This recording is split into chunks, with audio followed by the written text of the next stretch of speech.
মনে করেন সিঙ্গাপুর একটা কান্ট্রি, কি কান্ট্রির নাম? সিঙ্গাপুর। ওখানে মেয়েরা খুব first lane of life lead করে। ওদের সন্তান নেয়ার সময় নাই, সন্তান জন্ম দেওয়ার ফুরসত নাই। সন্তান জন্ম দিব, বিয়ে শাদী করবো, একটু অনেক ঝামেলার কাজ। কেরিয়ার আছে সামনে, না কেরিয়ার, নিজের পায়ে দাঁড়াতে হবে, চাকরি বাকরি অনেক কাজ। তখন তারা কি করে, দরিদ্র কান্ট্রি থেকে কিছু মেয়েদেরকে হায়ার করে। দরিদ্র কান্ট্রি ধরেন শ্রীলঙ্কা, ইন্দোনেশিয়া, হ্যাঁ, বা সাউথ এশিয়ান কিছু কিছু কান্ট্রি থাকতে পারে।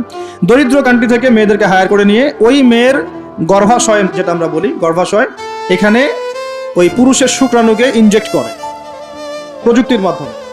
প্রযুক্তির মাধ্যমে শুক্রাণু ডিম্বাণু মিলন ঘটায়।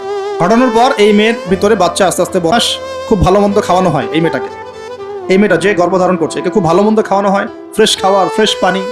9 মাস পর বাচ্চাকে যখন সে খালাস করে, তখন এই বাচ্চাকে তারা নিয়ে নেয়, বিনিময়ে এই মেয়েটাকে পারিশ্রমিক দেওয়া হয়, $10,000, $20,000 দিয়ে ওকে খালাস।